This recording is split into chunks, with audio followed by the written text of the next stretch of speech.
right, today we're going to do a continuation on the Egyptian and American connection. We also going to touch on another tribe. All right, so this was printed in the paper. This is on newspapers.com. All right, this is printed in the paper in the Windsor Star, September 25th, 2007. It says, built as the world's largest temporary archaeological showcase, Mexican archaeologists have brought treasures from ancient Egypt to display alongside the great indigenous civilizations of Mexico for the first time. The exhibition, which boasts a 5-ton, 3,000-year-old sculpture of Egyptian pharaoh Ramses II and stone carvings from Mexican pyramid Chichen Itza, aims to show many of the similarities of two complex worlds, both conquered by European invasions 1,500 years apart. There are huge cultural parallels between ancient Egypt and Mexico in religion, astronomy, architecture, and the arts. They deserve to be appreciated together, said exhibition organizer Gina Ulloa, who spent almost 3 years preparing the 35,520 square feet display. The exhibition, which opened at the weekend in the northern Mexican city of Monterrey, shows how Mexican civilizations worshiped the feathered snake god Quetzalcoatl from about 1200 BC to 1521, when the Spanish conquered the Aztecs. From 3000 BC onward, Egyptians often portrayed their gods, including the goddess of the pharaoh Isis, in art and sculpture as serpents with wings or feathers. The feathered serpent and the serpent alongside a deity signifies the duality of human existence, at once in touch with the water and earth, the serpent and the heavens, the feathers of a bird, said Ulloa. Egyptian sculptures at the exhibition flown to Mexico from ancient temples along the Nile and from museums in Cairo and Alexandria show how Isis, son of Horus, was often represented with winged arms and accompanied by serpents. Cleopatra, the last Egyptian queen before the Roman conquest of Egypt in 30 BC, saw herself as Isis and wore a gold serpent in her headpiece, Ulloa added. In the arts, Mexico's earliest civilization, the Olmecs, echo Egypt's finest sculptures. Olmec artists carved large man-jaguar warriors that are similar to the Egyptian sphinxes on display, showing lions with the heads of gods or kings. And when you look at these sculptures, you'll see they definitely do show some similarities. As you guys can see, this one on the left here, this is from Cairo, Egypt, and this is the one from America. And we can see the ridges in the crown. All right, that's very similar to these ridges right here. You can see it's definitely similarities here. The hand placement, all right. The ridges right here if you look closely, you'll see ridges going down, straight up and down. They're very thin. This right here, they have ridges going up and down as well, very thin. You also see the crown on his head of a snake here, and you see a crown on his head right here. It's very, very, very similar. So, and then we know that they found artifacts also in the Grand Canyon. They found mummies, they found artifacts, they found Egyptian artifacts. So we know Black people were here before slavery or anything. These, you talking about, they found artifacts that go over 10,000 years old. So there's no debate. This is not even a debate anymore, you know? So it's definitely, the similarities are definitely here. And I'm going to be posting this in my community. So let's get to another paper. All right, now look, this is from newspapers.com as well. This is published in the Pittsburgh Courier in 1965. They're having a dispute over who discovered America. One fact not mentioned in the dispute is the part that Africa played in it. And that is very important and indisputable. The late Professor Leo Weiner, able philologist of Harvard, gave proof in his 3-volume work, Africa and the Discovery of America. But much stronger proof were the faces of these Africans. Their faces were of the most pronounced Negro type: flat nose, wide nostrils, thick lips, high cheekbones. The heads of these have been found in all parts of Central America and principally in Mexico. You see that? So I want to go down to this part. It says, equally remarkable are the pyramids, temples, and tombs of these Negroes, some of which rival those of ancient Egypt. It says the step pyramid of Cucolo, Mexico, is strikingly like that of King Zoser's of Egypt, and the Culola pyramid, while not as high as the Cheops in Egypt, is 3 times greater in area.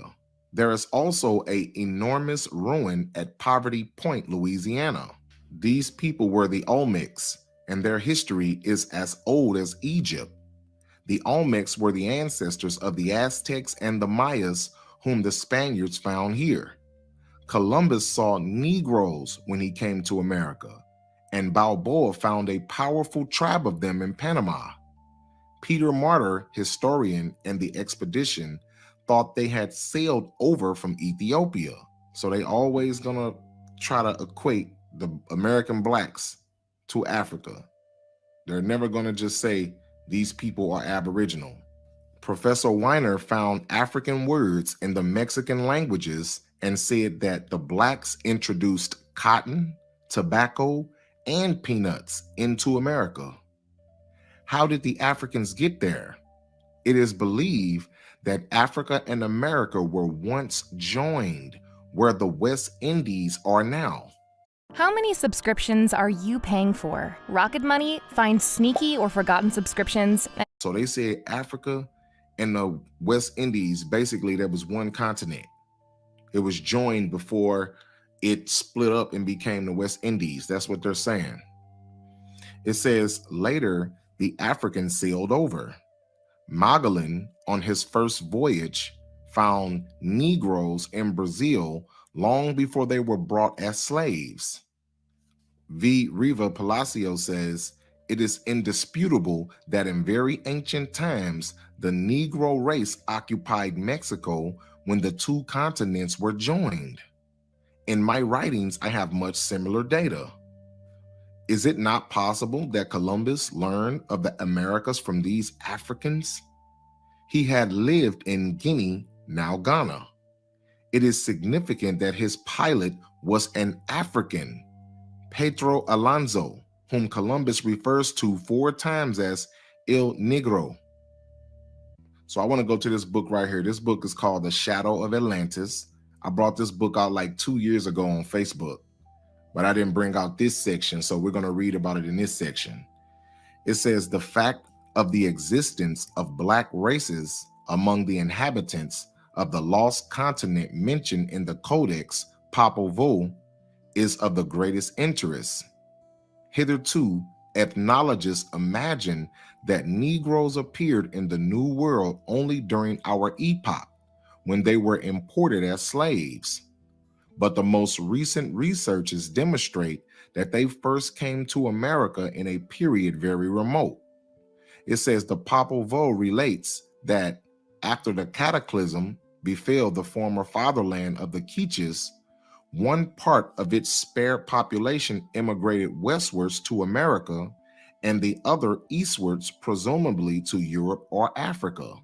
It says perhaps these latter immigrants were the forefathers of the Berbers and Tuaregs, but it is not improbable that in the present African black population, the descendants of some Atlantean black-skinned tribes still exist. You see that? The descendants of some Atlantean black-skinned tribes still exist. Quatrefages, Le Plongeon, and Bancroft have proved that certain Aboriginal Negro tribes inhabited America not so very long ago. You see that? Aboriginal Negro tribes. inhabited America not so very long ago. Some statues of the Indian gods in Central America possess typical Negro features, and certain prehistoric monuments there undoubtedly represent Negroes. We have, for instance, some statues in Teotihuacan and Palenque, and a gigantic Negro's head carved in granite near the Mexican volcano of Taxila. I have seen a statuette of a Negro in the archaeological collection of Mr. Ernesto Franco in Quito, Ecuador. According to the opinion of local archaeologists, the statuette is at least 20,000 years old. You see that? 20,000 years old of a carved Negro. It says the autochthonous black races in America were either gradually mixed with the Indian ones or became extinct. Yeah, you're right, extinct. But in a very remote time, Negroes or Negroids were numerous in the New World. Is it possible, however, that some Black individuals were drifted to America by the strong currents existing in the ocean between Africa and the New World? That was the opinion of Quatrefages. O'Donnelly proposes the same hypothesis, affirming that plants, animals, and men were probably carried from one continent to another by strong sea currents. Once I had the opportunity of living for about a month in Ayapac, a locality in a lonely situation among the equatorial forests of French Guiana. It says there I saw many representatives of the local Negro tribe of Saramacas, which lives all by itself and is ruled by its own chiefs. The Saramacas are divided into several clans, and each clan possesses a sort of a coat of arms tattooed on the faces of its members. The opinions of scientists concerning the origin of the Saramacas vary. While some consider these Negroes to be an autochthonous American tribe, others think that the Saramacas are none else than the progeny of ancient slaves imported into South America who deserted from their masters in the forest of Guiana. The Saramaca tongue resembles the dialect of the African Gold Coast, which is situated directly opposite the Guyana shores. He says, my own view is that the latter hypothesis is wrong.